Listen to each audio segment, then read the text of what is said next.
that car alarm. Car alarm. Perfect. Just literally started just as we come on here. Because of the like audio suppression, it sounded like a joke sound. Like so like you get those buttons on your desk that you can hit or something, the ones that will say sometimes lewd terms or something. It sounded a bit like one of those. Thankfully, it's just stopped. No. Great. Oh, that was short though, so maybe the person's pressed the button. Okay, it's going off again now. All right, that's good. fine. Cool. Well, you can tell it's live anyway, so it's scripted. Yeah, and those that are watching, if you're expecting our guest TJ Burns to be here, unfortunately, Tris, unfortunately he's not feeling too well, so you've got just us two today with absolutely no backup plan of what we're going to talk about. No, who needs backups? Just going straight into live. Yeah. It was rather last minute, so we're going to try our best. We'll see how this goes. Yeah, it's a test of our podcast bro skills. Yeah, I was going to say, how's your week been then? Any wins or fails or anything like that? I woke up Monday morning and I was it's a good start. Disappointed to realise it was Monday morning. It's been all right. It's been a bit tiring. I was doing Power BI training today and this afternoon with one of our clients. I think it's like the 10th or 12th time I've run this session, and it's the same content every time. Yeah. So I'm just like, to try and keep myself going, I'm getting more animated with every session. By the time we get to session 20, I'll just be doing it through the medium dance. Excellent. Good to hear. Well, I might come along to that session. But it's all right. I tell you what, I've been doing them now for what feels like months. Well, it probably has been months, which has set me up quite well for developing this Udemy course. Yeah. Shameless segue. Plug. Yeah. Other courses are available. Other courses are available, but you don't want those ones.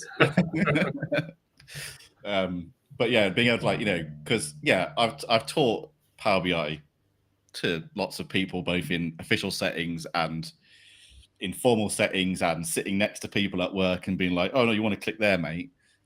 I've done it for years and years, but I think over the last couple of years has been more, I suppose, call it more formal style training, more like being a teacher in a more structured training for in more like classroom environment, I suppose we could say. And it's very different to this just going, not that button, mate, it's that button. It's very different. Give me your mouse. Get out to it. Yeah. And I was running some training, I think it was a week before last, with a different customer, and it went quite well. It was about 4 hours or so, but it was one of those sessions. So I won't name the customer, but it was one of those sessions where at least an hour and a half of the 4 hours we had was the customers. So there was about 12 people on it. It was them sharing their screen with me, going, "Oh, which buttons do I press? Where do I go?" Because they were like 12 steps behind at this point. So it was like me just getting people to catch up, Yeah. And then getting to the very end and then going, "So you should all now have a fully functioning working dashboard." At least two people go, "No." And you go, "Share your screen then," and they've got like one visual that doesn't work. Yeah.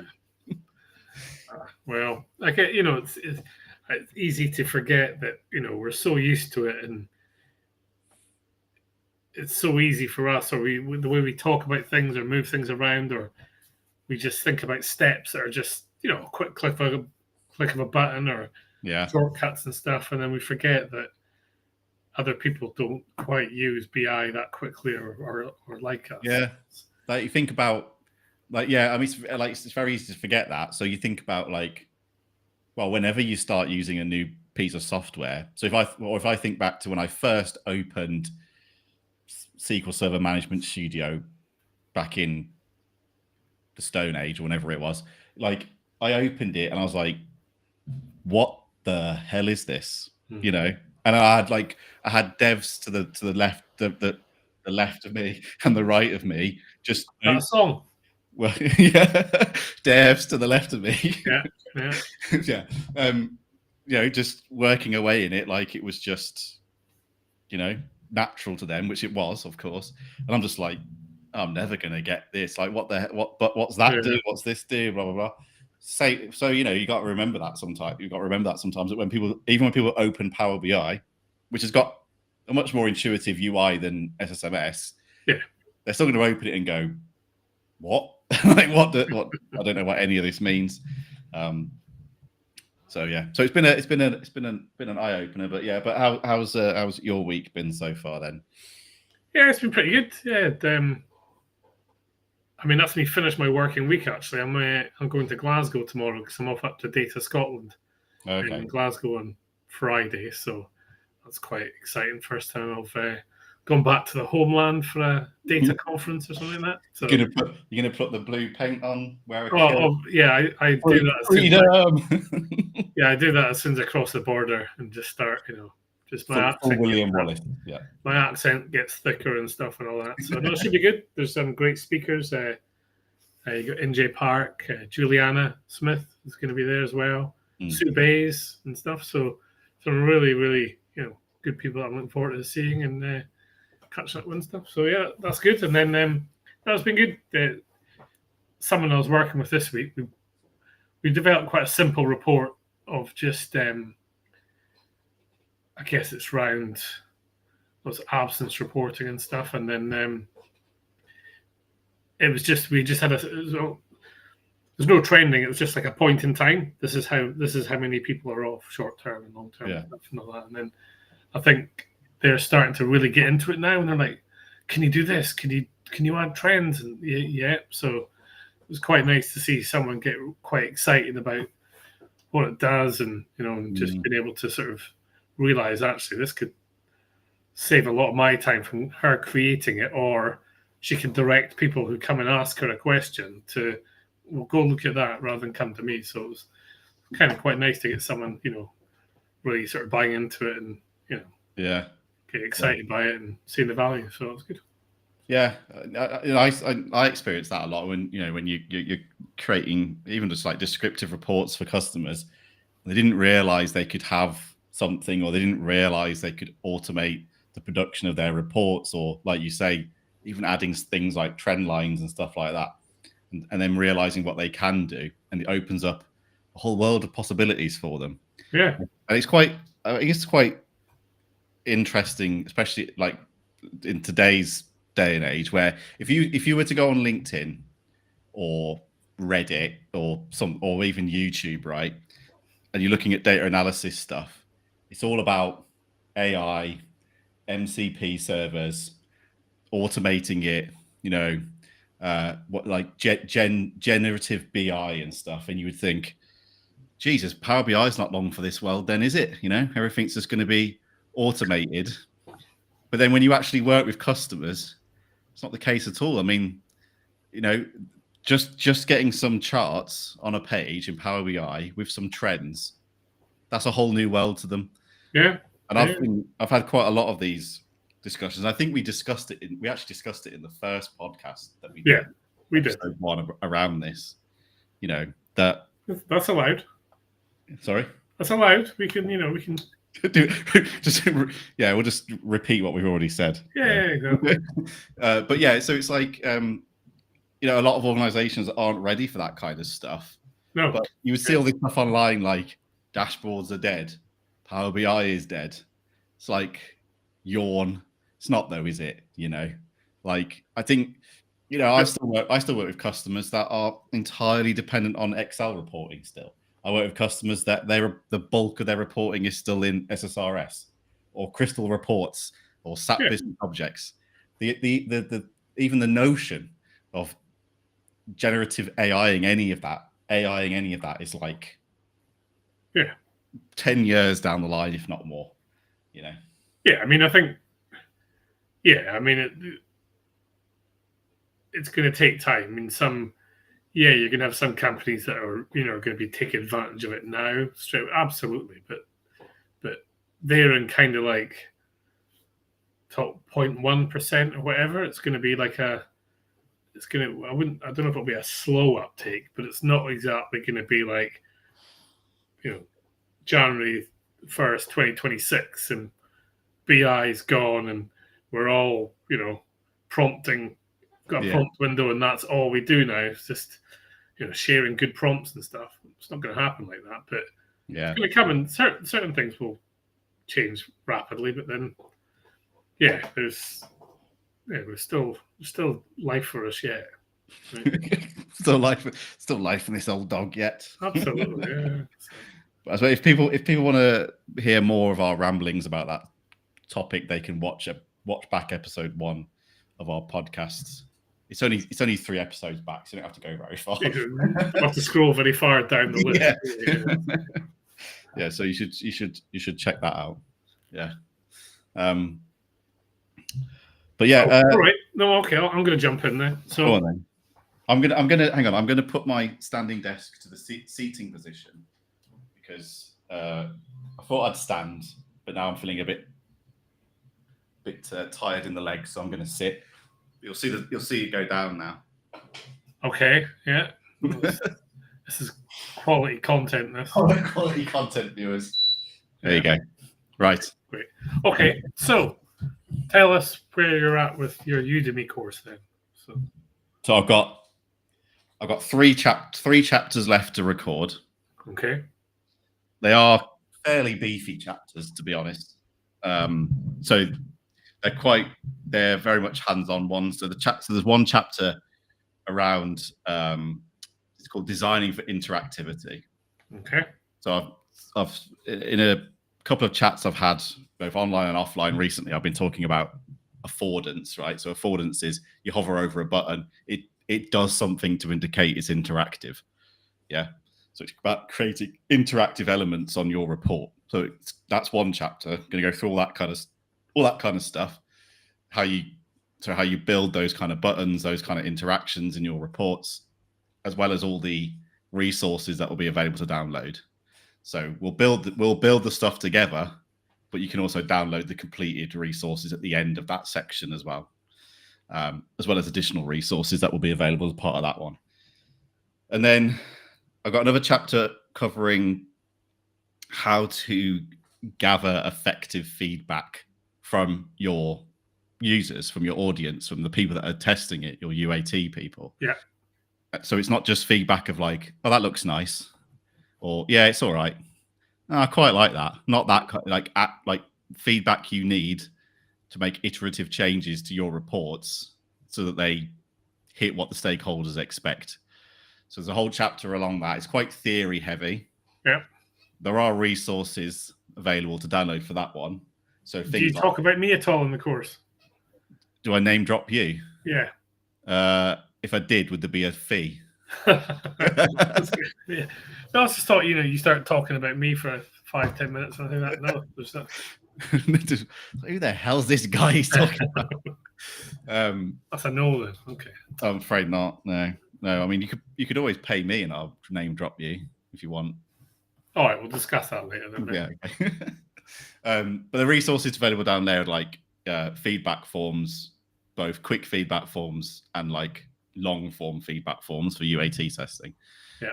And then there's a chapter where we do a whole report page build, basically. And in the affordance chapter, the designing for interactivity, I did a post today saying, we're going to build this, one of my widgets that I've built in the past and spoken about. So we'll be building one of those.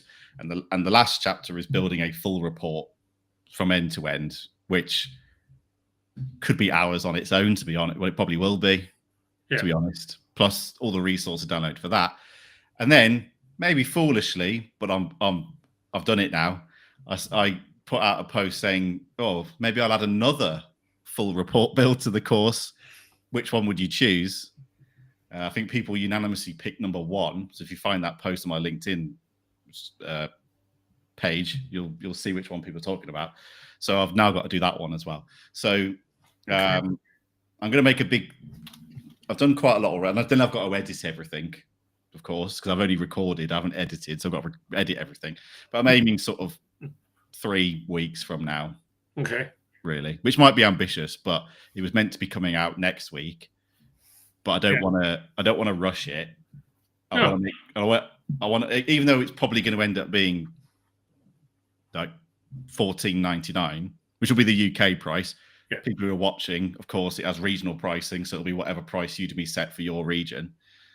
But I want it full of value for people. You know, I could have just done, you know, a 2 to 3 hour course just going through creating a report page, a basic one, and probably people would have brought it. But is it really giving people much value? Not really.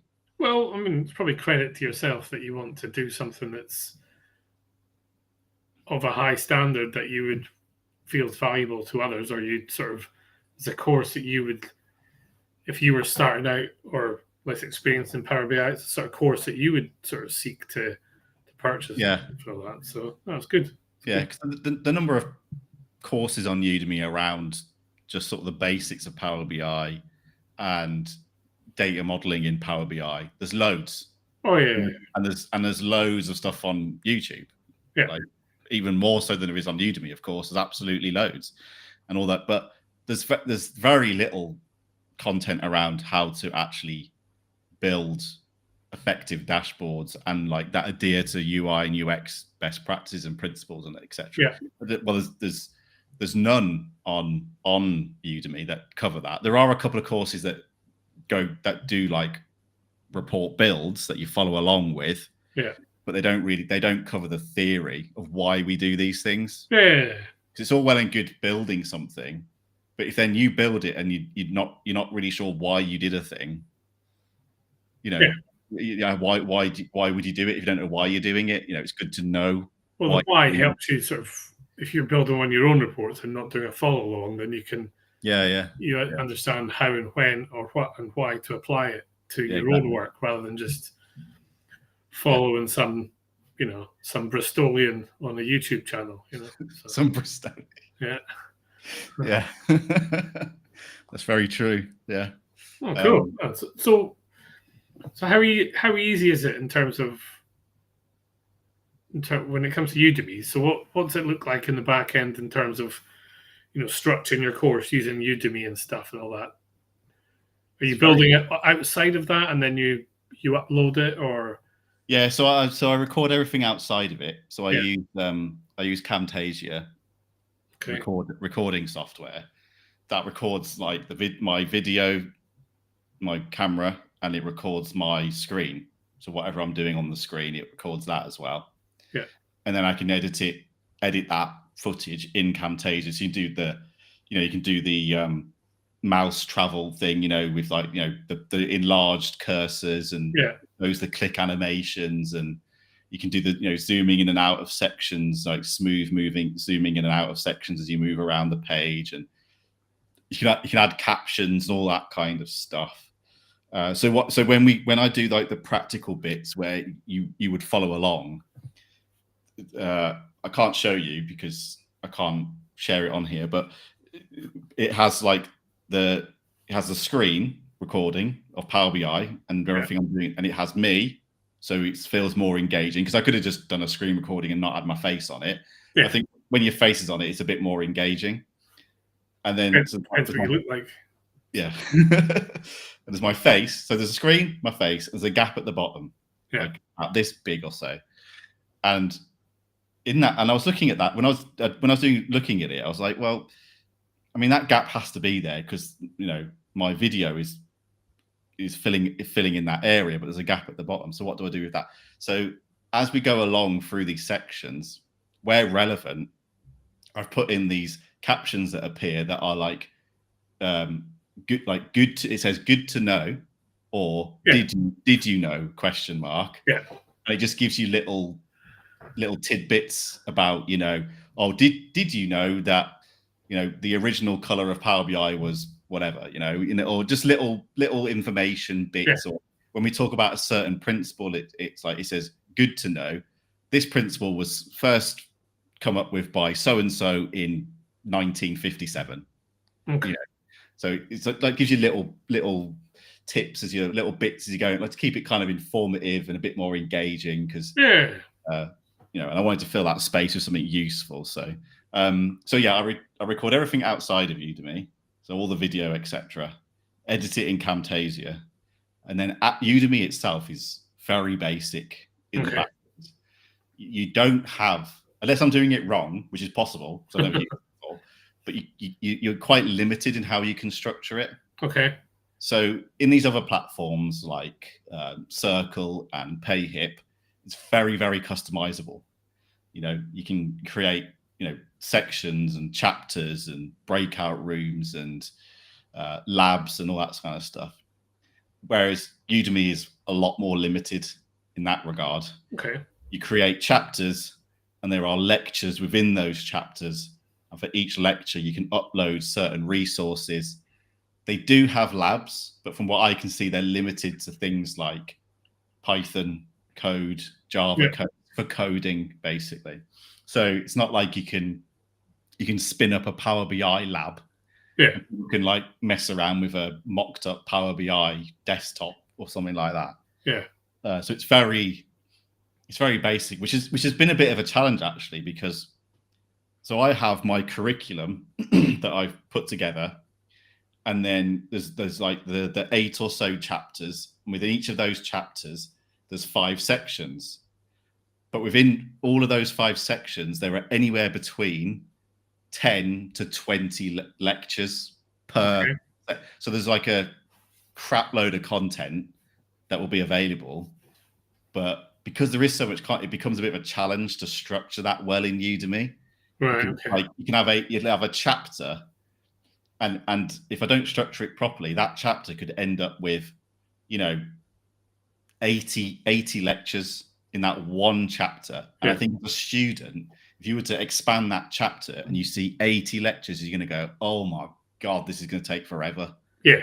No, you're right. Yeah, no, it's breaking it up so it seems more manageable. And it's that whole thing about, it's that whole element of sometimes if you're trying to learn, you might not always have like 4 hours to do uninterrupted learning. So you might have 10 minutes, but you want to do those 10 minutes. So having them broken up into smaller pieces makes it feel more manageable, and it makes people feel they're making progress and stuff. So, if you had what's the longest single video you have?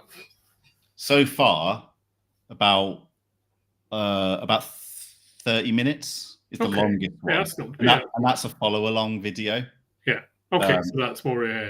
But the average length is probably about 2.5 minutes. Yeah, that's great, because I think like you say, bite-sized chunks, and then you feel like you make progress and stuff, and it's like natural stopping points and stuff and all that. So and like I wanted it to be structured so that like, if there's things that people watch they do the whole course, and then they want to revisit sections. You don't have to scan through a video for like 15 minutes to find where you said something intelligent. Yeah, like here's like the 8 lectures that are 2.5 minutes each of the section I'm interested in.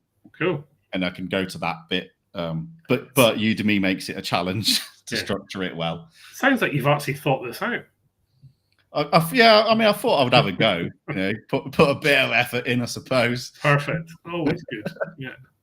Yeah, but I would say though that I went into this and I definitely underestimated the amount of effort. Yeah. I thought a few weekends and I'll get it done. Yeah. Because it's going to be 8 to 12 hours long. So, with certain, let's say it take me 15 hours to record everything. But actually, I found myself for a 2.5 minute section, it's taken me sometimes 40 minutes to get it done. Yeah. Because I keep messing up. Yeah. When I'm talking. I remember it was my boss had asked me to do these short training videos on how to use Power BI, how to create a bookmark and stuff and all that. I think the longest one was like 3.5 minutes. But some of them took me hours to do because he would spot. I mean, for one of them, I was talking away and thought I nailed all the talking points, but I didn't realize I've got my mouse just going all over the screen, just moving it around, just sort of nervously and not realizing and stuff. And you go back to it, and then you get right nearly towards the end, and you completely mess it up, and you're like, right, back to the start or edit it. But we weren't doing it that way, so I'm not surprised it's taking a bit of time, especially with the length and detail you're going into. So that's the problem. That's what I've been doing. It's like every section where I'm doing a fair amount of talking. I script it to begin. I always have a script for it. I don't just wing it. I script it out. When I do the build along things, that's more ad libbing, and because it's like, oh, now we're going to click over here, so I don't really script that. But when I'm talking about theory, it's all in scripts. So I'll be like reading. I'm like, I've got the script in front of me, and I'm being as natural as I can while doing it and stuff. Have you got a teleprompter that they have at the office? No, I'll talk about that in a minute. But so I'll go through the script, and I'll get to like the last line in the script. And then I'll mess up one word, and it's like, no, I've got to start that whole bit again now, because obviously I'm new to this as well, and I know like people that are very experienced with creating educational content, that they know how to edit, so they could do a 2.5 minute section, but actually it's made up of like 5 different bits that they edit together. Because they either messed up or they just made cuts or whatever. Whereas I'm new to this, so it's like I'm trying to do it all in one shot. But no, I don't. So I don't have a teleprompter, and when I record it and I have the script there, because I don't have a teleprompter, I'm not looking into the camera.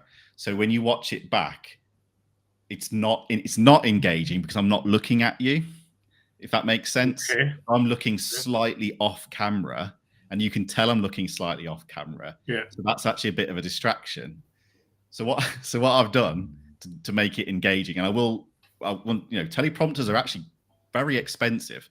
Even basic ones are really like 250 quid on Amazon. So I don't, they're very expensive. So I'll get one at some point. So what I've done was I got this piece of software that does the AI eye contact. So I have my script slightly off camera, and I read from it, and I do like the hand movements, and I make it as natural as possible. And then this AI eye contact shifts my eyes back to the camera. Does it look weird? Does it give you a third eye or something like that? It doesn't give me a third eye, but I've had a couple of people look at it, and actually one of the videos I sent you, it had the AI. I remember I asked you to check one. So maybe you didn't notice then, but it was using the AI eye contact. Okay. Well, I don't think I did. So maybe it's all right. A couple of other people have said, well, no, I didn't clock that it was using it was faking your eye contact. But I need that for my Teams calls at work. So you're paying attention. I'm off looking at someone else. But what they did say was sometimes it looks like very intense eye contact. Because obviously it does pick up my blinking and stuff like that, but it's like dead into the camera. That would be weird if it didn't pick up your blinking. That would be quite. It does. But it's like my eyes are like boom straight into the camera all the time. So they say it's quite intense eye contact. So and I appreciate that. And sometimes you can see a bit of blurring. The eye sometimes, blah blah. But I would rather that and it be engaging for people. Than watching the video and it's like we're talking now, but I'm like this. I don't know if you can tell I'm looking off camera, but like that. I wasn't looking anyway. I'm just reading sports over here. But that's going to be really distracting for people. So it's little things. Makes sense. So just makes it a bit more engaging. It's not perfect, but it does. It's a bit more engaging and.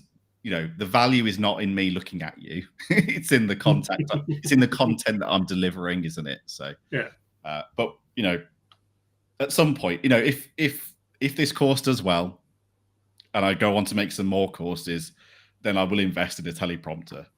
Yeah. One-shotting your videos like an AI prompt. Maybe that's what I should have done. I should have used like Google. What's the Google video generating thing called? I can't remember what it's called now. Oh, yeah. Yeah, I forgot. Yeah, I should have just done that. Just generated the whole thing. Yeah. Well, for next time. Next time.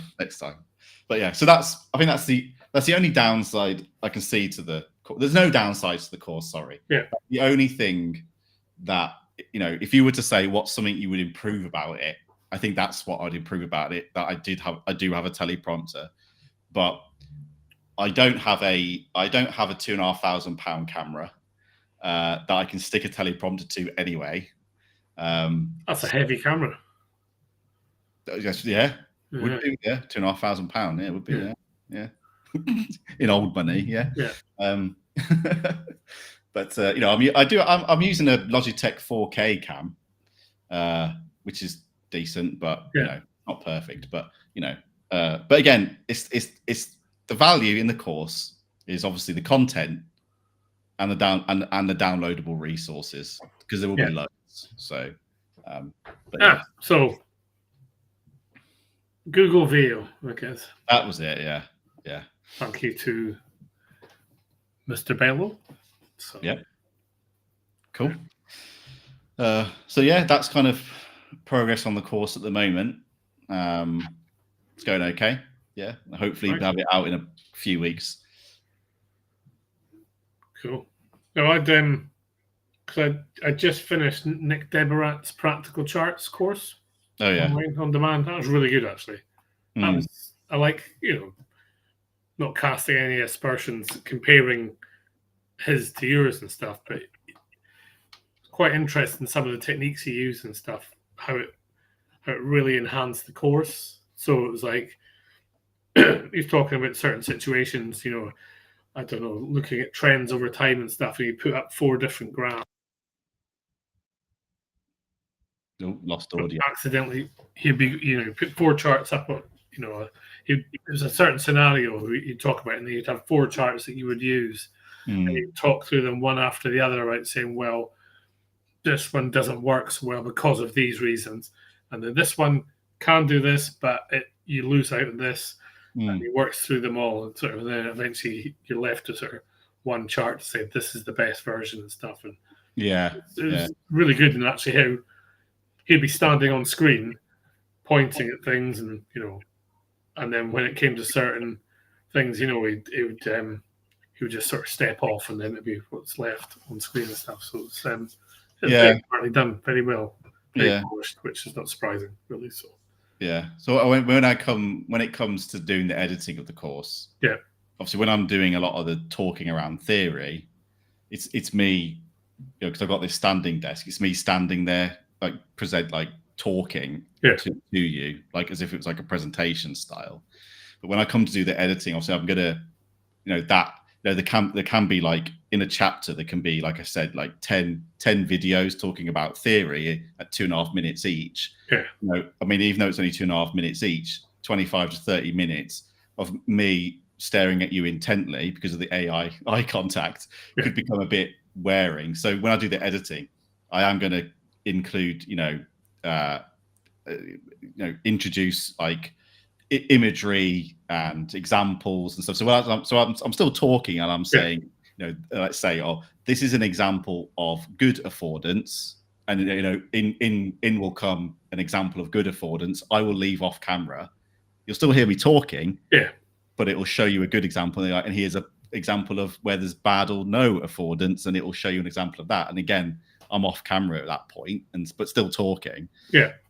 So it breaks it up a bit. So the eye contact won't be so much searing into your soul.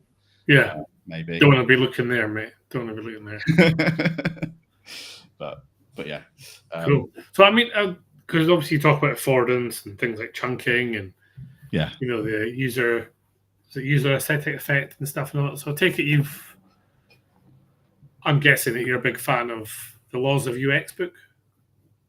Yeah. It was down here somewhere a minute ago. I don't know where it's gone now. Yeah.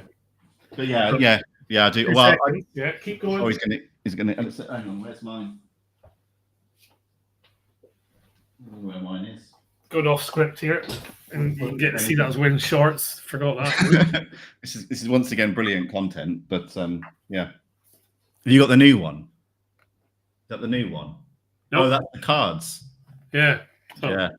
Quite good actually. So yeah, quite enjoyed. So for example, we got journey mapping and great breakdown and stuff. So sometimes just have those on my desk just to sort of, I don't know, sometimes just to, when I'm taking a break or whatever from the screen, I'll just have a look at those. So. Yeah, I got into that. It would have been 2021 was when I first started paying attention to sort of the UI and UX principles and laws of UX. And I started off by the Gestalt principles, like learning about that. Yeah. And I did some presentations on it. And then of course that like expands out more into, because obviously some of the Gestalt principles make up the laws of UX. Or part bits of them are. Proximity and yeah. So that's where so I started getting into it back in 2021 and started trying to start applying that to my Power BI reports, and that naturally moved into the laws of UX. So yeah, I'm very much into those when it comes to like report design. I mean, if you're starting to think more about, how do I improve my report design, and I go on about how you should make your Power BI reports not look like Power BI and they should look like modern web apps. A good place to start is just looking at those laws of UX and thinking, okay, how do I apply that principle to what I'm designing? So one you said there is the aesthetic usability effect, where something that looks good is perceived as working good. Or more trustworthy as well. Yeah. More trustworthy, yeah. So how can you apply that to the things that you design? Things like, I say I'm into this stuff and now I'm struggling to remember what they're called. Like Jacob's Law, where people spend more time on other platforms than yours, right? Yeah. You should design your solution to be similar to those. So have your navigation in the same areas, have your filters in the same area, have your title in the same area. So, naturally people know how to interact with your report. If you're designing something that goes against what people are used to, you just introduce friction into it. Yeah. Whereas think about, people that are watching, if you think about when you go on to like an app on your phone, right, or a website, you instinctively know where the filters are going to be. Yeah. Instinctively know where the menu's going to be. Yeah. Because the hamburger menu, etc. Yeah. It's always either on the left-hand side at the top or hidden away in a burger menu. You just know, right? You just know where it's going to be. So you should build your solutions to follow that same design principle. Yeah. And it's even like little things like that seem really, really basic.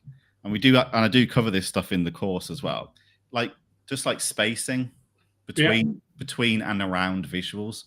Like it's crazy how misaligned visuals or visuals that don't have consistent spacing all the way around and between them. Yeah. How actually that it can look like lazy. It can look quite slapped down. And the perception you put across when you do that is that you haven't put the effort into building it. Yeah. And so if you haven't put the effort into building this report, how can I trust that you put in the effort into ensuring the data is accurate? Yeah. That's the perception you put across. And just by shifting things a couple of pixels and ensuring that your spacing is consistent, it can just make a report look so much better. Just that. It raises it. Yeah.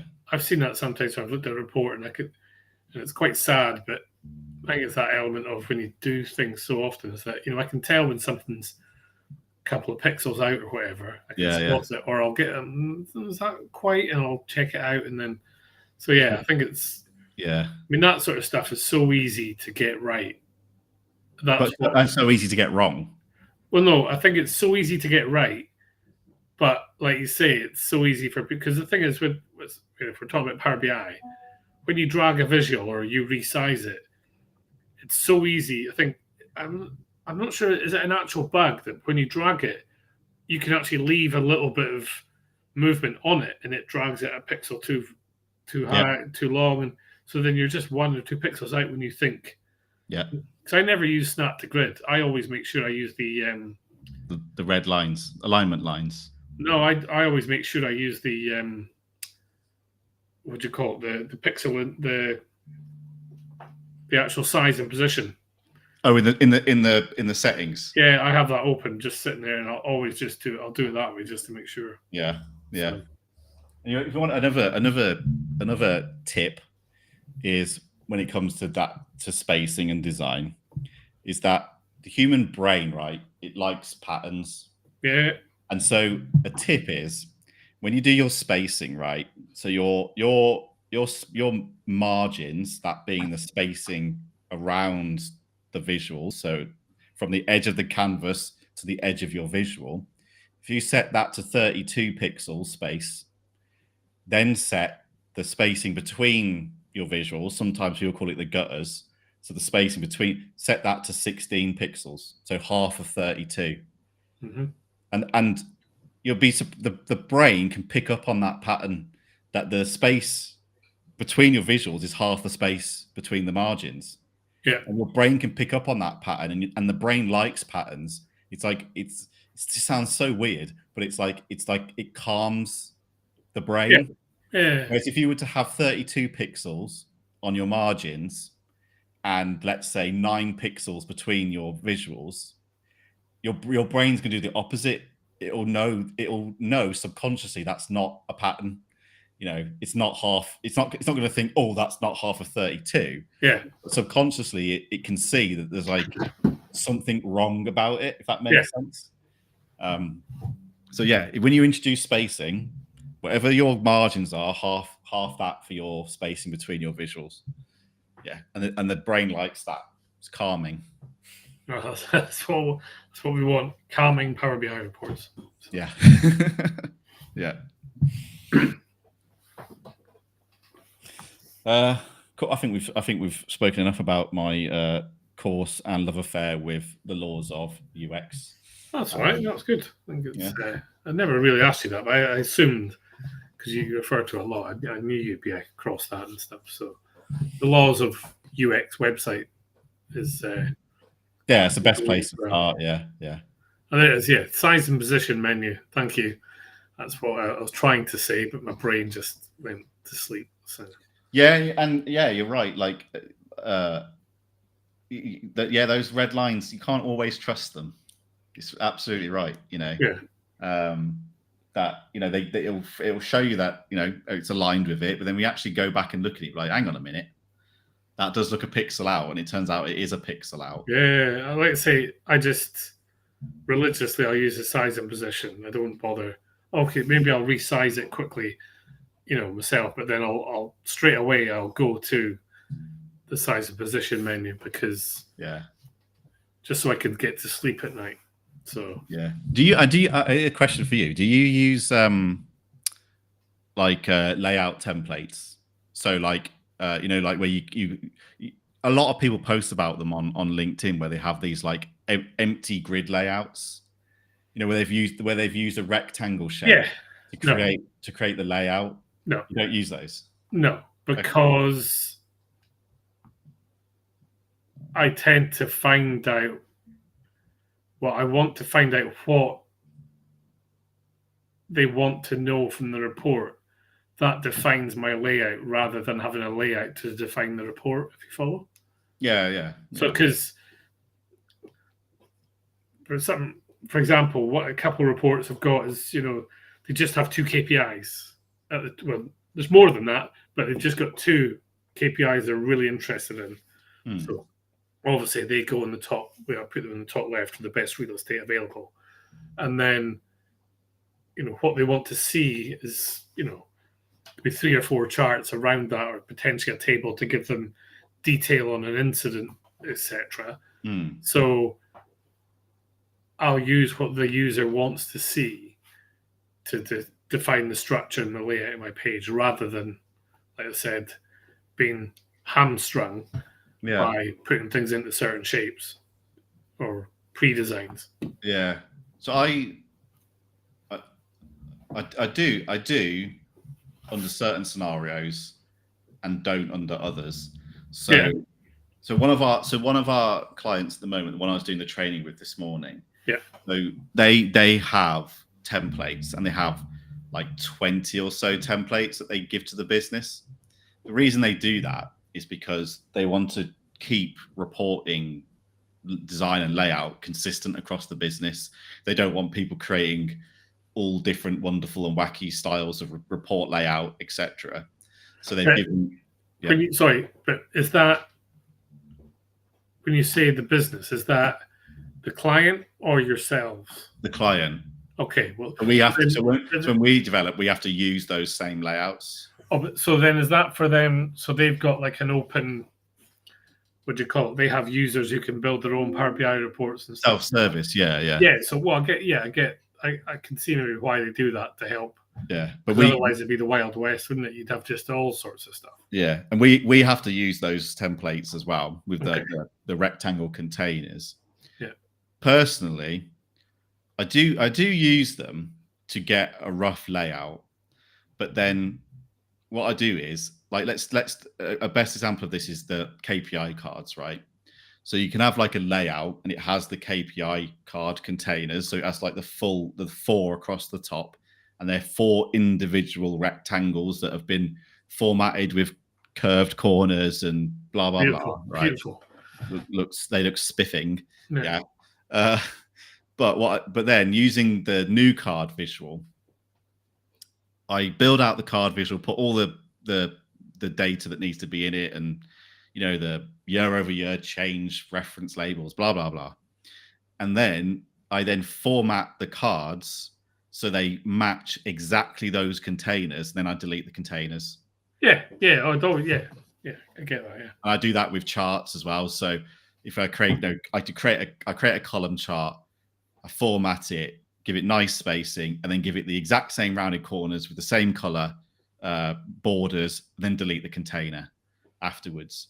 The only time I don't do that is when I create a visual that is, so like you mentioned about like chunking earlier, it's like grouping visuals together. The only time I don't do that and I keep the container is when I have a visual that is it's like a chart and a card visual in one container. So actually, tell you what, I'll just the law of enclosure. So that's it. Yeah. So I'm gonna pull up an example and I'll share my screen of what I mean by that, because people watching might be like, "What the hell are you talking about?" So let me just grab an example quickly.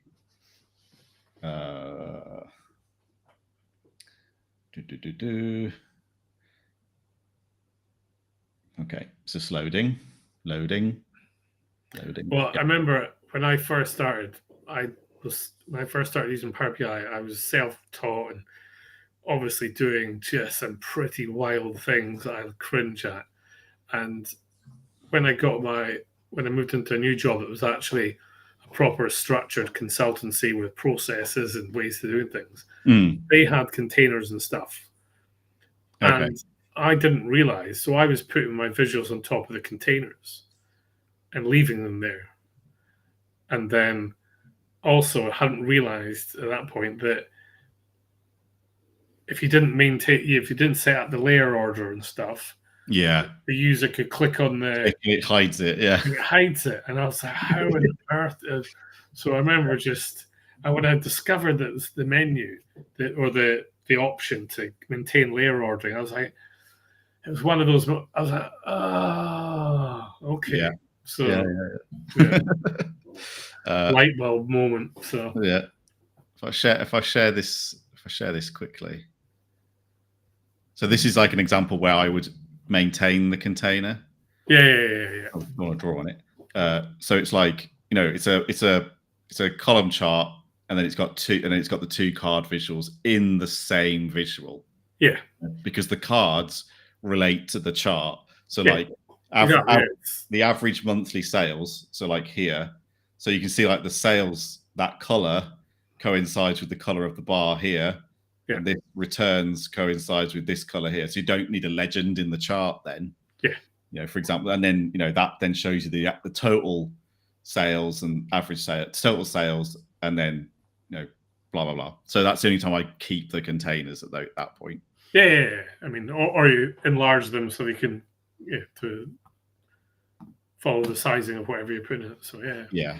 So they are useful at time for in the right scenario. Yeah.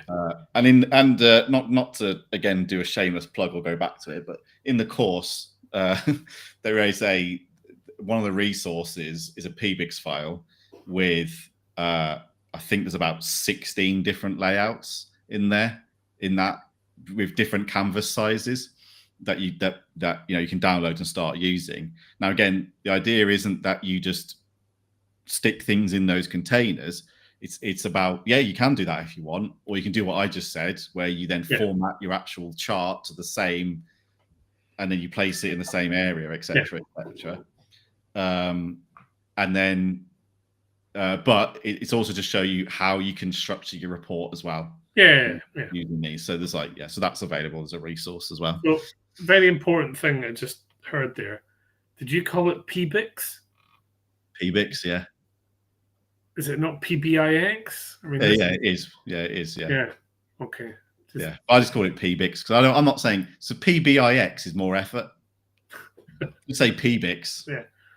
I just doesn't sound right, mate. It's just sort of it's like nails being scraped down a, So what about project files? PBIP. Yeah, that's all right. Yeah, that's different. It's different. Oh, all right. Okay. Well, PBIT. Yeah, whatever you want. You can rogue now. So, yeah. I've always called it PBIX.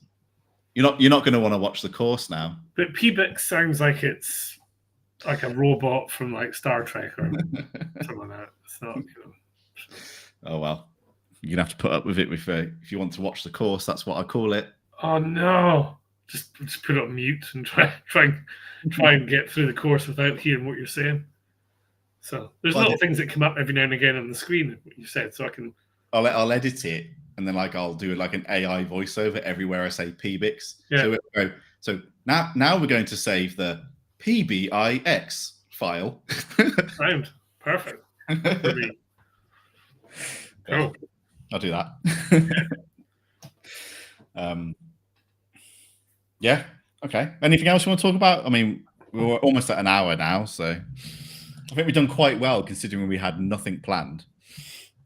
Yeah, not bad. Well, we just talked all about you mainly, really, about your course and stuff. As it should be. Yeah, you can definitely talk about yourself. There's no doubt about that. Somebody said, "Oh, how do you cope with doing all those like training courses and stuff?" And I said, "That's all right because I like the sound of my own voice anyway."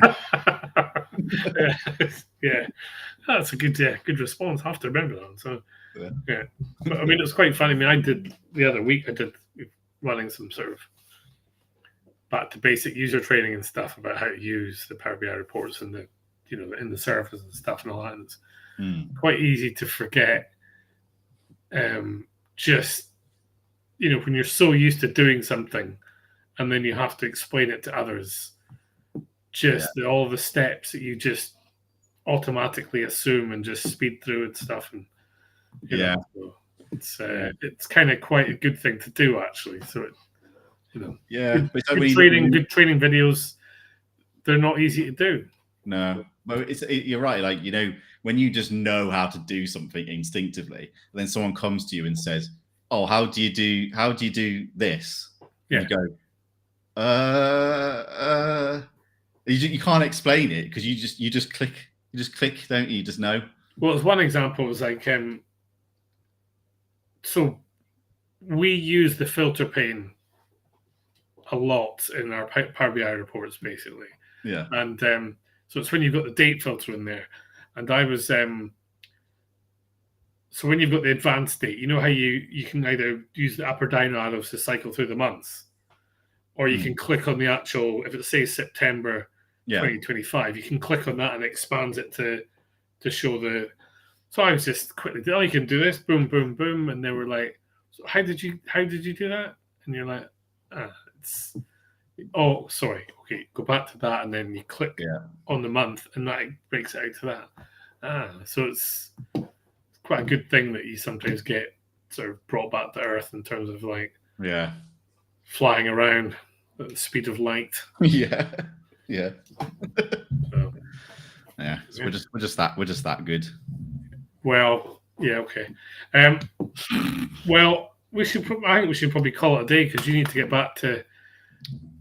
I need to practice how to pronounce PBIX properly. Yeah, PBIX. Come on now, it's Team PBIX. That's no, I'm going to do it now, and like someone just put in the chat there. I'm going to spell it like that now. PBIX. You can spell it like that. Just don't say it like that. So it's fine.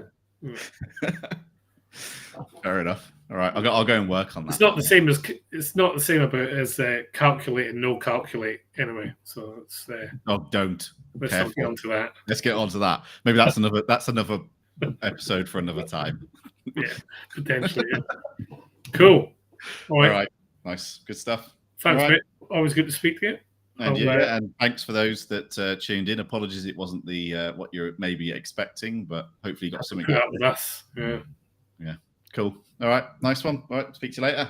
No worries. Take care, everyone.